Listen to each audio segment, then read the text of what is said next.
ఆ స్లాంగ్ నేను వదలను, నాకు నచ్చదు.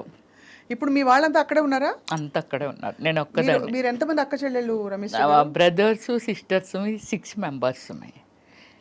మాది అంతే, మాకు తెలిసినప్పటి నుంచి మాదంతా సెటిల్ ఇన్ విశాఖపట్నము. సో నా బ్యాక్గ్రౌండ్ అంటే నేను పెరిగిందంతా చెప్పాను కదా, అమ్మమ్మ వాళ్ళ ఊర్లో పెరిగాను. సో అందువల్ల ఏమిటంటే నేను 10th క్లాస్ అయిపోయిన తర్వాత సిటీకి వచ్చాను నేను. సో అది అయిపోయిన తర్వాత కొన్నాళ్ళు అంటే ఇంటర్మీడియట్ డిస్కంటిన్యూ చేశాను, చాలా ప్లేస్లో చెప్పాను కూడా, ఇటు వచ్చాను. మీ డాక్టరేటే వచ్చేసింది కదా?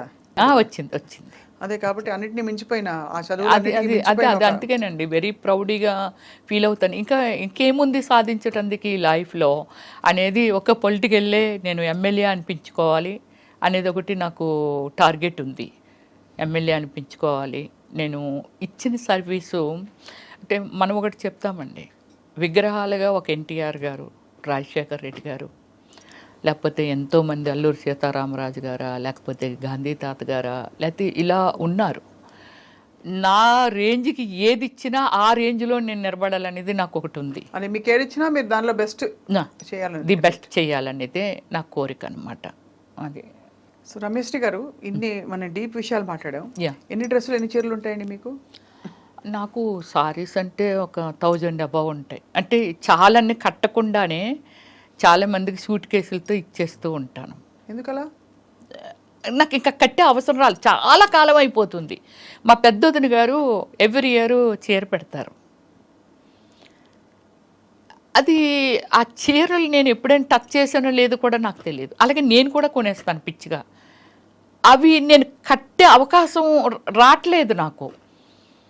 డ్రెస్సులే వస్తారు ఎక్కువ డ్రెస్సులే. కానీ కట్టే అవకాశం వచ్చినా ఎలాంటివి కడతాం మనము? ఏదైనా డిజైనింగ్ వేర్ కడతాము, అదే ఎక్కడికి వెళ్ళినప్పుడు కడతాము, ఏదో పార్టీ వేర్ వెళ్ళినప్పుడు కలుస్తాం, ఏదో ఒక ఫంక్షన్ ఉంది లేకపోతే ఒక ఆడియో ఫంక్షన్, అక్కడ కట్టింది మళ్ళీ ఇంకోసారి కట్టము. ఇవన్నీ ఏం చేస్తాను, ఎవరైనా గిఫ్ట్లు ఇచ్చినవి ఉంటాయి, దేనికైనా పిలిచినప్పుడు కానీ ఇవన్నీ గిఫ్ట్లు ఇచ్చినప్పుడు ఏం చేస్తానంటే అవి తీసుకుంటాను. పోచిన పెళ్ళి వెళ్ళాం, అక్కడ ఏవో చీరలు ఇస్తారు, ఒక 3-4 చాలా బాగుంటాయండి కలర్ అనేసి. ఎవరైనా వాళ్ళ ఇంటికి పిలిస్తే వెళ్ళామనుకోండి, వాళ్ళు చీర పెడతారు. ఇవన్నీ ఏం చేస్తానంటే ఒక 3 ఏళ్ళలో ఎన్నేళ్ళు చూసుకుంటూ ఉంటాను, ఇవి పెరిగిపోతూ ఉంటాయి. సో దానికోసమని ఏం చేస్తానంటే ఎవరికైనా సూట్ కేసులకి ఎత్తి మా సిస్టర్స్ ఇంకా పక్కోలో లేకపోతే ఆలో వీళ్ళు ఈ మేనకమ్మకి 4 చీరలు ఇచ్చి, లేకపోతే వీడికి మా సిస్టర్ వాళ్ళ ఇంట్లో పనిచేసిన వాళ్ళకి ఇలా పంచుతూ ఉంటాను. ఒక 4 వేసి 5 వేసి చీరలు. రెగ్యులర్ షాపింగ్, హెల్దీ చేస్తారా? రెగ్యులర్ షాపింగ్, హెల్దీగా భోజనం చేస్తారా? అర్లీ అంటే అది నాదంతా పెద్ద సిస్టమ్ అండి. ఒక 2 hours సెటిల్ ఆడతాను. వన్ డే అంటే ఈరోజు సెటిల్ ఆడాను అనుకోండి, రేపు సెటిల్ ఆడను. స్విమ్ చేస్తాను, జిమ్కి వెళ్తాను.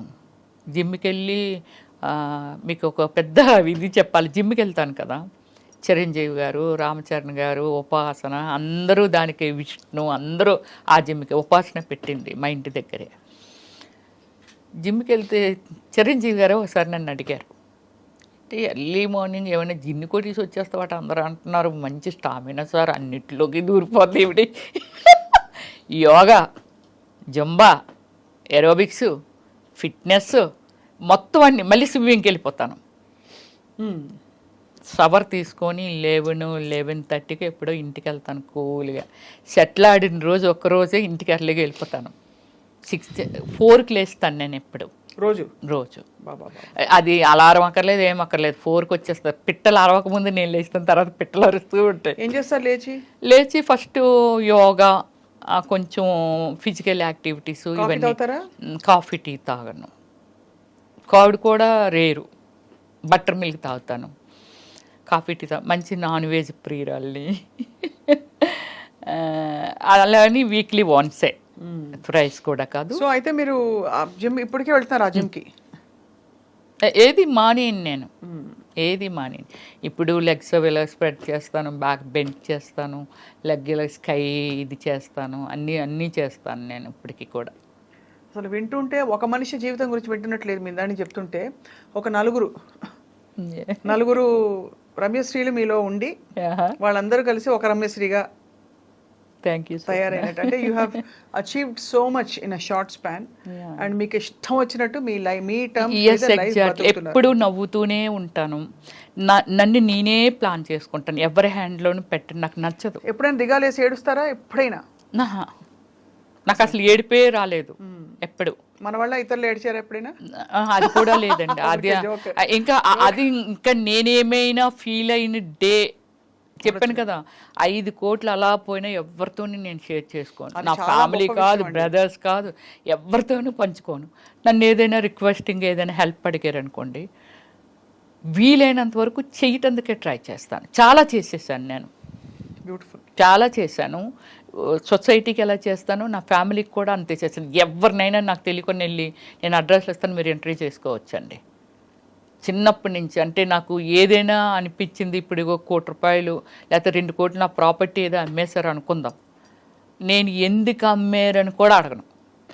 దాన్ని అయిపోయింది, అది రిపీట్ చేయను మళ్ళీ. బాబోయ్, మీలా ఉండడం చాలా కష్టం. ఎవ్వరా అమ్మేసావు కదా ఎవ్వరని కూడా గాడ్ ప్రామిస్లీ నేను ఎప్పుడు ఎవరిని అడగలేదు. అమేజింగ్, చాలా చాలా అమేజింగ్ క్వాలిటీస్. చాలా అమేజింగ్గా మీ లైఫ్ని మీరు ప్లాన్ చేసుకున్నారు రమ్యశ్రీ గారు. ఫస్ట్ మీరు అసలు సాహస వనిత. ఎందుకంటే మా ఇంటికి వస్తే మీకు తెలుస్తుందండి, it's like 7 star above my బెడ్రూమే కాదు, హాలే కాదు, డైనింగ్. కూర్చున్నాను అంటే అంత పీస్ఫుల్గా ఉండాలి. బెడ్రూమ్లోకి వెళ్తే ఒక స్వర్గలోకంలోకి వెళ్ళట్టు. అయితే మీరు ఎప్పుడు కాదనను అన్నారు కాబట్టి ఎప్పుడైనా మీరు అనుమతిస్తే వచ్చి మీ ఇల్లు చూస్తాం. అయ్యో షూర్, డెఫినెట్లీ. అది ఇంకొక ఇల్లు విల్లా కట్టుకుంటున్నాను, కన్స్ట్రక్షన్ అవుతుంది. 5 monthsలో చేంజ్ అయిపోతాను. డ్రీమ్ అంతే. అప్పుడులో రమ్యశ్రీ డ్రీమ్ హౌస్ అని వేశారు. అంటే ఎవరెవరో ఏదో కట్టుకోవడం ఇంకా బాగా కట్టేసి ఉండొచ్చు, కానీ నా టేస్టు, నా ఫీలింగు అంటే పడుకుంటే ఇలా ఉంటుందా అనేది. బెడ్రూమ్ అంటే బెడ్రూము, నా బాత్రూమ్ కూడా అంత గార్డెనింగే, చాలా లవ్లీగా ఉంది వెళ్ళడానికి. వాష్రూమ్ కూడా వాష్రూమ్ లాగా ఉండదు, అన్ని వాష్రూమ్స్ ఒక మంచి ఒక బెడ్రూమ్ కంటే మించి ఉంటాయి వాష్రూమ్స్. అలా అంటే అది నాకు ఇష్టం అన్నమాట. మీరు అసలు ఇవన్నీ కాదండి, మీకు ఇష్టం వచ్చిన టర్మ్స్ మీద మీరు బతకడం, అదే ఎగ్జాక్ట్లీ, అదే చాలా ఇక్కడ రిమార్కబుల్ థింగ్. ఎగ్జాక్ట్లీ. అండ్ చాలా చాలా inspiring for so many people watching. And చాలా మంది మహిళలకు మీరు ఇచ్చిన అడ్వైజ్ ఇవాళ ఏంటంటే, మీ డెసిషన్స్ మీరే తీసుకోండి. ఎస్. అండ్ ఎవరికి ఏవి చెప్పది, మనం అబలలు కాము సబలలు అని చెప్పి. అంతే. ఎక్కడున్నాం స్వప్న గారు? ఎగ్జాంపుల్ మీరే చెప్తున్నాను నేను. మీ ఇంటర్వ్యూ అంటే చాలామంది అంటే నేను మిమ్మల్ని పొగట్టలేదు, నేను ఫ్రాంక్గా చెప్తున్నాను. మీ ఇంటర్వ్యూ, స్వప్న ఇంటర్వ్యూ అంటే చాలా జెన్యూన్ ఉంటుంది, చాలా అసలు ఎంత బాగా మాట్లాడుతుంది, అడుగుతుంది, చాలా హోమ్లీ ఉంటుంది. ఇలాంటివి నేను ఎప్పుడో ఎప్పుడో నేను విన్నాను అంతే. సో అలా అంటే ఏమిటంటే నేను కూడా నా సెల్ఫ్ డిసిషన్స్ ఏనండి అన్నీని. ఒకరి వల్ల ఏడవకూడదు, ఒకరి వల్ల నవ్వకూడదు, అంతే. టీవీ ఒక 10 రోజులు చూడకపోయినా ఆశ్చర్యపోవక్కర్లేదు, నాకు టైం దొరకలేదు అంతే. ఎవరైనా ట్రోల్ చేశారా మిమ్మల్ని ఎప్పుడైనా? చేయలేదు, చేయలేదు, ఇప్పటి వరకు లేదు.